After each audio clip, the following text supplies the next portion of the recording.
हेतु सर्व सिद्धे ध्रुव ममल मणो वमं गदिं पत्ते वोच्छामि समय पाहुड़ मिणमो सुद केवली बणिदम। पंच परमेष्ठी भगवान की जय हो।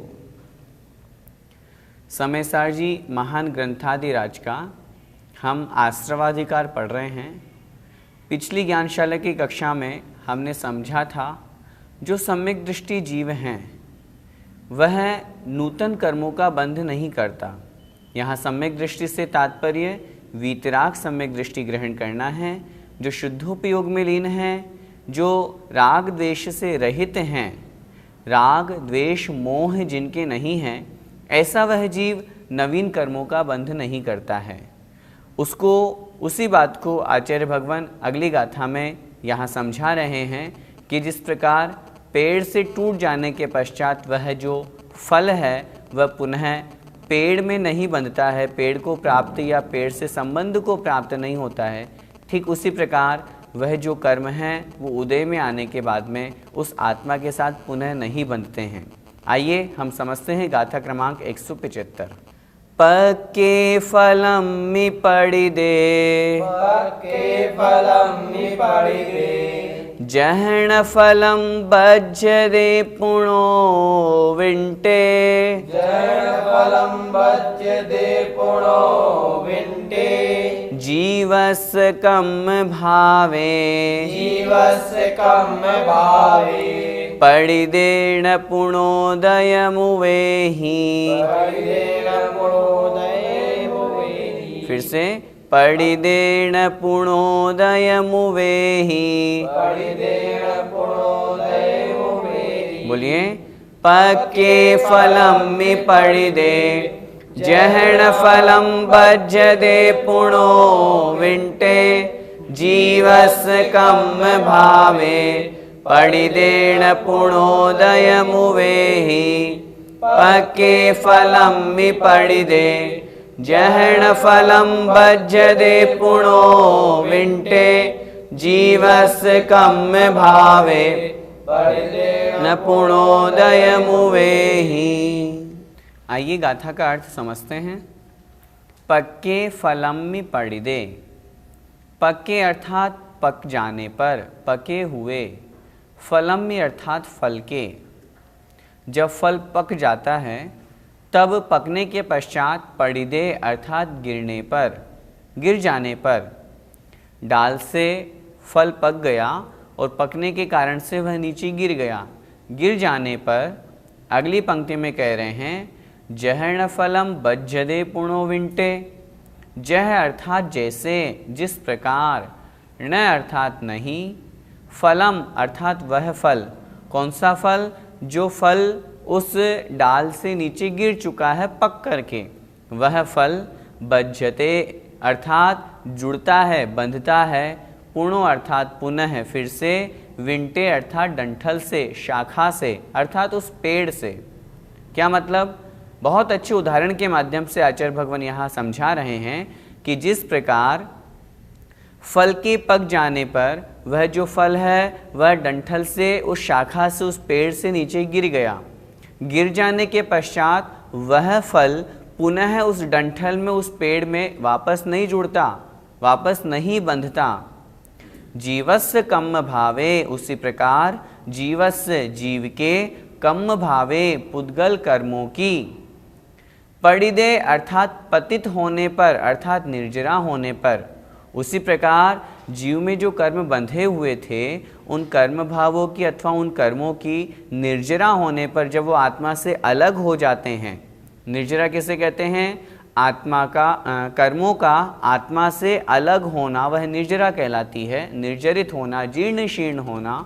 उसी प्रकार जीव के उन कर्मों की निर्जरित हो जाने पर, निर्जरा हो जाने पर, न पूर्णोदय मुवेहि, न अर्थात नहीं, पूर्ण अर्थात पुनः दोबारा वापस, उदय मुवेहि उदय को प्राप्त होते हैं। वे कर्म पुनः उदय को प्राप्त नहीं होते हैं। क्या मतलब? यहाँ समझना है, एक रागी जीव कर्मों का बंध करता है, जब वो कर्म उदय में आते हैं, इस कारण से पुनः वह कर्म रागद्वेष रूप भाव कर लेता है वह जीव, और नवीन कर्मों का बंध कर लेता है। लेकिन यहाँ उस जीव की बात चल रही है जो ज्ञानी है, जो आत्म स्वरूप में लीन है, जो वीतराग सम्यक दृष्टि है। ऐसे शुद्धोपयोगी मुनि महाराज जब राग द्वेष मोह से रहित होते हैं, तब उस समय नवीन कर्मों का उनके बंध क्यों नहीं होता? क्योंकि वे उसमें राग द्वेष नहीं करते हैं। इस कारण से उस पेड़ की उदाहरण के माध्यम से आचार्य भगवान उस जीव की यहाँ पर बात कर रहे हैं। एक बार फिर से गाथा का अर्थ देखें। पक्के फलम में पड़िदे, अर्थात पके हुए फल के, पड़िदे अर्थात गिर जाने पर, गिरने पर, छूटने पर, जह जिस प्रकार न फलम बज्जदे पुणो विंटे, वह जो फल है वो पुनः फिर से विंटे न बज्जदी, अर्थात उस शाखा से, उस पेड़ से नहीं बंधता है। उसी प्रकार जीवस्य कर्म भावे पड़िदे, जीव के जो कर्म भाव है वो निर्जरित हो जाने पर, निर्जरा हो जाने पर, न पुणोदय मुवेही, वह जो कर्म हैं वो पुनः उदय को प्राप्त नहीं होते हैं। जब उदय को प्राप्त नहीं होते मतलब जब बंध को प्राप्त नहीं हुए तो पुनः उदय को प्राप्त कैसे होंगे? अर्थात उस जीव के उन कर्मों के उदय होने पर, कर्मों के निर्जरित होने पर, राग द्वेष मोह के अभाव के कारण से वह नवीन नूतन कर्मों का बंध नहीं करता। गाथा का भावार्थ देखें। जैसे पके हुए फल के अर्थात वृक्ष से गिरने पर वह फल पुनः डंठल से नहीं जुड़ता, जहाँ से गिरा वहाँ से वह पुनः नहीं जुड़ता, उसी प्रकार जीव के पुद्गल कर्मों के निर्जरा होने पर पुनः वे उदय को प्राप्त नहीं होते हैं। भैया जी, यहाँ ज्ञानी जीव से क्या तात्पर्य है? ज्ञानी जीव अर्थात जो 3 प्रकार के विकल्पों से रहित है, राग, द्वेष और मोह, इन तीनों से जो रहित है, ऐसे वीतराग सम्यक दृष्टि जीव को यहाँ पर ज्ञानी कहा है। गाथा में जो बताया गया कि वह ज्ञानी जीव पुनः उन कर्मों को के उदय को प्राप्त नहीं करता है, अर्थात कर्मों का बंध नहीं करता है, तो वह कौन सा ज्ञानी जीव जो राग द्वेष और मोह से रहित है, वीतराग स्वसंवेदन से युक्त है, जो वीतराग सम्यक दृष्टि है। पिछली ज्ञानशाला में जो हमने सम्यक दृष्टि जो एक गाथा में शब्द का प्रयोग किया था आचार्य भगवान कुंद स्वामी महाराज ने, वहाँ पर सम्यक दृष्टि से तात्पर्य वीतराग सम्यक दृष्टि, जहाँ पर सम्यक दर्शन, सम्यक ज्ञान, सम्यक चारित्र तीनों एक हैं, अभेद रूप में हैं, ऐसे वीतराग सम्यक दृष्टि जीव को यहाँ पर ज्ञानी बताया है। क्यों उनके नवीन कर्मों का बंध या उदय नहीं होता है? क्योंकि वे राग द्वेष और मोह से रहित होते हैं। भैया जी, ऐसे जीव के निर्जरा की क्या विशेषता होती है? ऐसे जीव की निर्जरा की सबसे बड़ी विशेषता है, वह जीव संवर सहित निर्जरा करता है। निर्जरा 2 प्रकार की, सविपाक निर्जरा, अविपाक निर्जरा। निर्जरा सविपाक जो फल दे करके कर्मों का झड़ना है, वह कहलाती है सविपाक निर्जरा। अविपाक निर्जरा बिना फल दिए ही आत्मा से जो कर्म निकल जाते हैं, वे कहलाते हैं अविपाक निर्जरा। तात्पर्य यहाँ पर यह है, जो वह वीतराग सम्यक दृष्टि जीव जो उसने पूर्व में कर्मों का बंध किया था, उन कर्मों के बंध होने पर जब वो उदय में आते हैं, तब वह जो कर्मों की निर्जरा कर रहा है वो संवर सहित कर रहा है। संवर से तात्पर्य आश्रव से रहित हो करके, अब उसके नवीन कर्मों का आश्रव नहीं हो रहा। एक बहुत स्पष्ट से अच्छी तरह से समझिए, जीव ने परिणाम किए, उन परिणामों का निमित्त प्राप्त करके, राग द्वेष का निमित्त प्राप्त करके कर्मों का आना हुआ आत्मा में, कर्म बंधे, पुनः वो उदय में आए, परिणाम जीव ने किए उन कर्मों के उदय के अनुसार, फिर से कर्म बंध हुआ। इस तरह यह चक्र चलता आ रहा है। हम अनादिकाल से संसार में इसी कारण से परिभ्रमण कर रहे हैं। लेकिन जब वीतराग अवस्था को प्राप्त हो जाते हैं, उस समय कर्म तो उदय में आएंगे ही आएंगे, प्रति समय हमारे कर्म उदय में आते हैं।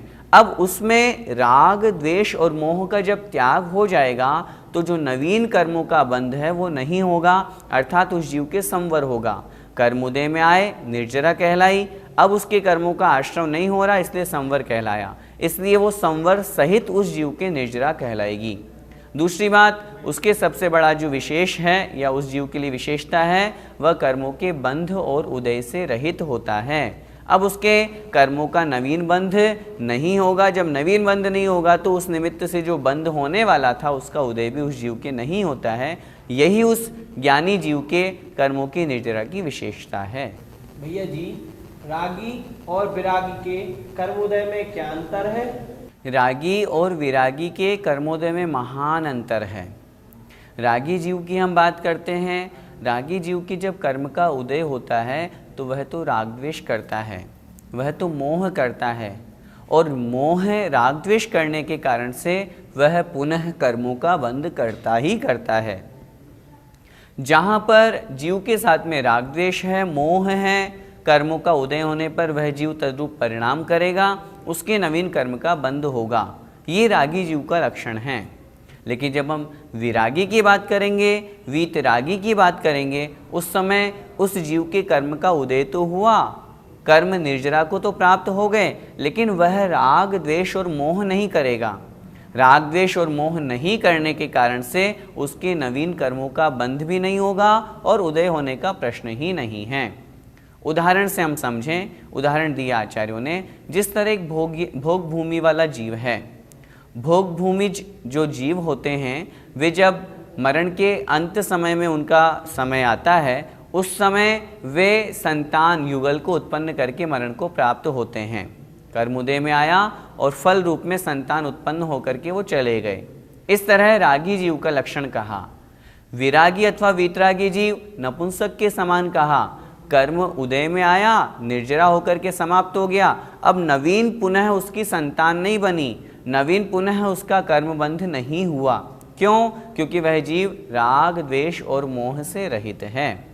कहने का बहुत सीधा सा तात्पर्य है, 3 प्रकार के जो विकल्प आचार्यों ने यहाँ बताए हैं, जहाँ जीव के साथ में राग द्वेष और मोह रहेगा तब तक उसके नवीन कर्मों का बंध होता रहेगा, और जब यह रुक जाएगा अर्थात राग द्वेष मोह नहीं होगा तब उसके नवीन कर्मों का बंध नहीं होगा। हम सोचते भी हैं, जानते भी हैं, आश्रव 2 प्रकार का, सांप्रदायिक और ईर्यापथ। कर्मों का आश्रव तो 13वें गुणस्थान में भी है, सातावेदनी का है, स्वीकार किया हमने, माना, लेकिन वो ईर्यापथ आश्रव है, एक समयवर्ती आश्रव है, उससे आत्मा का कुछ बिगाड़ होने वाला नहीं है। आत्मा का बिगाड़ होता है राग द्वेष और मोह से। इसीलिए 10वें गुणस्थान तक कषाय है। 10वें गुणस्थान तक के जीवों के लिए जो कषाय कही, जो आश्रव कहा, वो सांप्रदायिक आश्रव है। कषाय के निमित्त से वह आश्रव हो रहा है, इसीलिए वह संसार का निमित्त बनता है। इसलिए राग द्वेष और मोह से युक्त होकर के रागी जीव कर्मों का आश्रव करता है, और इनसे रहित होकर के वह विरागी होकर के, वीतरागी सम्यक दृष्टि होकर के नवीन कर्मों का बंध नहीं करता। आइए आचार्य श्री का पद्यानुवाद पढ़ते हैं। आ जा रहा उदय में फल दे तथापि, वो ही पुनः कर्म ना बंधता कदापि। लो वृक्ष से फल पका गिरता मही पे, जाके पुनः वह नहीं लगता वहीं पे। मही अर्थात भूमि पर, वह जो वृक्ष से वह फल गिरा वो पृथ्वी पर गिरा, लेकिन पुनः पृथ्वी से वह वृक्ष के ऊपर नहीं लगता। इस प्रकार अर्थ समझना चाहिए। अब इसी बात को और अधिक स्पष्ट करते हुए अगली गाथा में आचार्य भगवान जो ज्ञानी विरागी जीव होते हैं, वीतरागी जीव होते हैं, उनके नवीन द्रव्य आश्रव भी नहीं होता। उनके जो कर्म हैं वो कैसे होते हैं, किस प्रकार से होते हैं, वो बतला रहे हैं। देखें, पुड़वी पिंड समाणा, पुड़वी पिंड समाणा, पुवणि बद्धा दुपच्चया तस्य, पुवणि बद्धा दुपच्चया तस्य, कम शरीरेण दुते, कम शरीरेण दुते, बद्धा सव्ये विणाणिस्य। बद्धा सव्ये विणाणिस्य। बोलिए, पुडवी पिंड समाना पुव्वनिबद्धादुपच्चया तस्य कम शरीरेण दुते बद्धा सव्वे विणाणिस्य पुडवी पिंड समाना पुव्वनिबद्धादुपच्चया तस्य कम शरीरेण दुते बद्धा सव्वे विणाणिस्य। गाथा का शब्दार्थ से अर्थ देखें। पुढ़वी पिंड समाना, पुढ़वी अर्थात पृथ्वी, पिंड अर्थात पिंड ढेला, समाना अर्थात समान। पृथ्वी के ढेले के समान हैं अर्थात मिट्टी के ढेले के समान हैं। क्या? पूर्व निबद्धा, पूर्व अर्थात पहले, पूर्व में, निबद्धा अर्थात बंधे हुए, दू मतलब तो, पच्चया अर्थात प्रत्यय, प्रत्यय से तात्पर्य कर्म, तस्य मतलब उसके, उस जीव के। कौन से जीव के बात चल रही है? नाणिस्य अर्थात ज्ञानी जीव की। जो ज्ञानी है, विरागी है, वीतरागी है, राग द्वेष और मोह से रहित है, ऐसे उस जीव के पूर्व निबद्धा, पहले जो बंधे हुए प्रत्यय हैं, कर्म हैं, वे कैसे हैं? पुड़वी पिंड समाना, पृथ्वी के ढेले के समान हैं, मिट्टी के ढेले के समान हैं। जैसे मिट्टी का ढेला व्यर्थ है, किसी काम का नहीं है, उसी तरह उस जीव के पूर्व के बंधे हुए कर्म जो भी सत्ता में हैं, वो व्यर्थ हैं, किसी काम के नहीं हैं। क्यों नहीं है? किस प्रकार हैं? कम शरीरेण दुते, कम शरीरेण अर्थात कार्मण शरीर के साथ में, दु मतलब और, ते मतलब वे जो पहले बंधे हुए कर्म हैं वो किसके साथ में हैं? कम शरीरेण कार्मण शरीर के साथ में, बद्धा सव्वेवी बंधे हुए हैं, सव्वेवी अर्थात समस्त सभी। वे जो पहले बंधे हुए समस्त कर्म हैं, प्रत्यय हैं, वे पुद्गल कर्म कार्मण शरीर के साथ में बंधे हुए हैं। इस कारण से नाणिस्य ज्ञानी जीव के वे कर्म व्यर्थ हैं, मिट्टी के ढेले के समान हैं।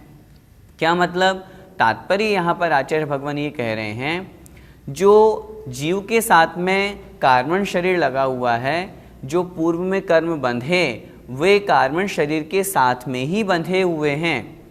आत्मा का एक में एक संबंध है, आत्मा का एक क्षेत्रावगाही संबंध है, संश्लेष संबंध है। जिस स्थान पर आत्मा है उस स्थान पर कार्मण शरीर भी है, उस स्थान पर कर्म भी है, लेकिन वे पूर्व में बंधे हुए जो कर्म हैं वो उस कार्मण शरीर से चिपके हुए हैं, कार्मण शरीर के साथ में हैं, इसलिए आत्मा का उससे कुछ बिगाड़ नहीं हो पा रहा है। क्यों नहीं हो पा रहा है? क्योंकि वह जो जीव है वो विरागता को प्राप्त हो गया है। जब वे कर्म उदय में आएंगे तो राग द्वेष मोह का अभाव होगा, इस कारण से वे कर्म अपना कुछ भी, उस आत्मा का कुछ भी बिगाड़ नहीं कर पाएंगे, नवीन कर्मों का बंध नहीं कर पाएंगे, नहीं करा पाएंगे। इस प्रकार समझ करके यहाँ पर उस ज्ञानी विरागी जीव की बात कर रहे हैं। एक बार फिर से गाथा का अर्थ देखें। पुडवी पिंड समाना अर्थात पृथ्वी के ढेले के समान, मिट्टी के ढेले के समान हैं। पूर्व निबद्धा पहले बंधे हुए, क्या? पच्चया अर्थात प्रत्यय, तस्य मतलब उसके, लास्ट में एक शब्द दिया नाणिस्य ज्ञानी के, तस्य नाणिस्य उस ज्ञानी के वे पहले बंधे हुए कर्म पृथ्वी के मिट्टी के ढेले के समान हैं। क्यों? क्योंकि कम शरीरेण सव्वेवी बद्धा, वे सारे के सारे जो कर्म हैं वे कार्मण शरीर के साथ में बंधे हुए हैं। गाथा का भावार्थ देखें। उस ज्ञानी के पहले अर्थात अज्ञान अवस्था में बंधे हुए सभी मिथ्यात्वादी जो द्रव्य हैं, प्रत्यय अर्थात कर्म हैं, वे तो पृथ्वी के ढेले के समान हैं, अर्थात अकिंचित कर है। जैसे पृथ्वी का ढेला, मिट्टी का ढेला किसी काम का नहीं है, उससे हमारा कुछ भी बिगाड़ नहीं होने वाला, वो व्यर्थ है, उसी प्रकार वे कर्म भी व्यर्थ हैं। और वे अर्थात अपने पुद्गल स्वभाव से कार्मण शरीर के साथ में बंधे हुए हैं। भैया जी, वीतराग सम्यक दृष्टि जीव के कर्मों को पृथ्वी के पिंड के समान क्यों कहा? पृथ्वी का पिंड से तात्पर्य मिट्टी का ढेला। जैसे मिट्टी के ढेले का क्या कोई प्रयोजन होता है, उसका क्या अर्थ निकलता है, क्या उसकी कोई सार्थकता होती है? कुछ नहीं, वो व्यर्थ होते हैं। उसी प्रकार वीतराग सम्यक दृष्टि के सत्ता में जो कर्म हैं वो किसी काम के नहीं हैं। काम के इसलिए नहीं हैं क्योंकि जब वो कर्म जब उनकी स्थिति समाप्त होगी, जब वो निर्जरा को प्राप्त होंगे, तब उस जीव को न राग करना, न द्वेष करना, न मोह करना। जब ये तीनों नहीं करना तो उस जीव के नवीन कर्मों का बंध नहीं होगा। कर्मों का काम क्या, पुनः नवीन कर्मों का बंध करना, लेकिन उसमें निमित्त क्या बनेगा, जीव के राग द्वेष और मोह। लेकिन जब वह जीव राग द्वेष और मोह से रहित हो गया, वीतरागी हो गया, तब उसके वे सत्ता में पड़े हुए कर्म भी उदय में जब आएंगे तो मिट्टी के ढेले के समान हैं, अर्थात व्यर्थ हैं, ऐसा समझना चाहिए। भैया जी, ये कर्म आत्मा से कैसे बंधते हैं? पुद्गल की 23 प्रकार की वर्गणाएं होती हैं। उन 23 प्रकार की वर्गणाओं में से एक वर्गणा होती है कार्मण वर्गणा। ये पुद्गल का स्वभाव है। कार्मण वर्गणा का क्या स्वभाव है, क्या अर्थ है? जब भी कोई जीव राग द्वेष करेगा, मन वचन काय के निमित्त से उसके आत्म प्रदेशों में परिस्पंदन होगा, वे कार्मण वर्गणाएं कर्म रूप में परिणत हो जाती है। कर्म रूप में परिणत होकर के आत्मा के साथ में उनका संबंध बन जाता है। आपने प्रश्न पूछा ये कर्म कैसे बंधते हैं, उत्तर यही होगा, कार्मण वर्गणाएं जब कर्म रूप में परिणत हो जाती है वही बंध हैं। वो किस कारण से होता है? जीव के राग द्वेष आदि विकारी भावों से, आत्म प्रदेशों में परिस्पंदन के कारण से। जीव के कर्मों के बंधने का मुख्य निमित्त है कषाय और योग। 10वें गुण स्थान तक कषाय के निमित्त से और योग के निमित्त से वह जीव कर्मों का आश्रय करता है। कषाय के निमित्त से आश्रय करने के कारण से वह जीव संसार में परिभ्रमण करता है। क्यों? उसके साथ में राग द्वेष और मोह जुड़ा हुआ है। राग द्वेष मोह ये कषाय ही तो है।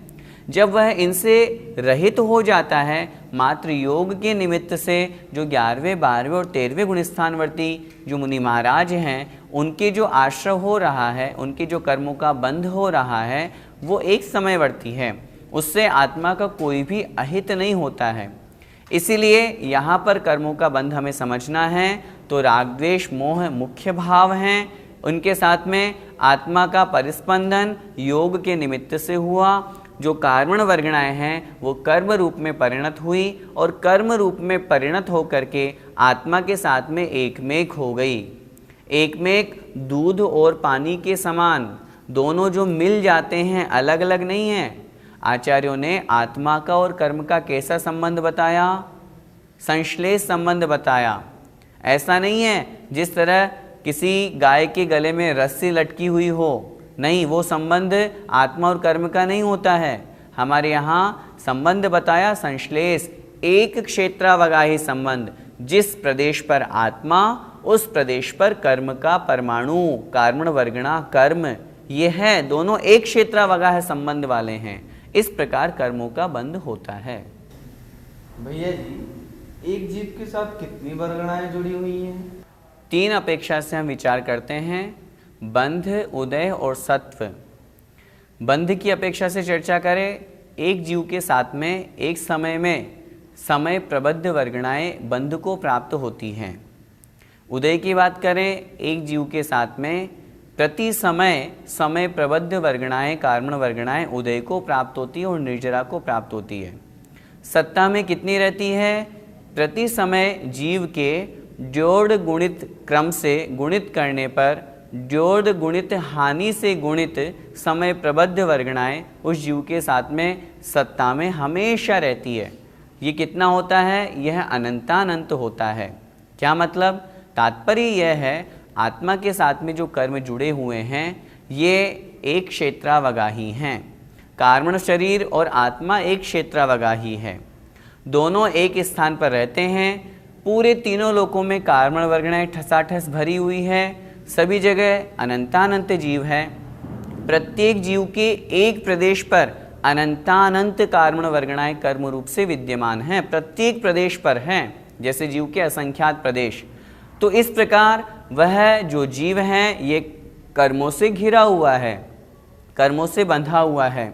लेकिन जब यही जीव विरागता को ज्ञानपने को प्राप्त हो जाता है, आत्म स्वभाव को प्राप्त हो जाता है, वीतराग सम्यक दर्शन को प्राप्त कर लेता है, तब वह जीव नवीन कर्मों का बंध नहीं करता। जो उसके कर्म उदय में आए वो आकर के समाप्त हो गए, निर्जरा को प्राप्त हो गए। जैसा कि हमने अभी 2 गाथाओं के माध्यम से पढ़ा कि जिस प्रकार उस पेड़ में फल लगा, गिर गया पक जाने के बाद, लेकिन पुनः वापस नहीं बंधा, उसी प्रकार वह वीतराग सम्यक दृष्टि जीव कर्मों को उसने झड़ाया, निर्जरा को प्राप्त कराया, लेकिन उसके नवीन बंध नहीं हुआ, नवीन उदय को वो प्राप्त नहीं हुए। यह लक्षण जो है ये उन ज्ञानी वीतराग सम्यक दृष्टि की अपेक्षा से समझना चाहिए। गाथा का पद्यानुवाद पढ़ते हैं। रागादि रूप उपयोग ढला नहीं है, ज्ञानी तभी निरखता विधि को सही है। अज्ञान से कुछ बंधे विधि हो पुराणे, दीवार पे चिपकती रज के प्रमाणे। जय जिनेन्द्र।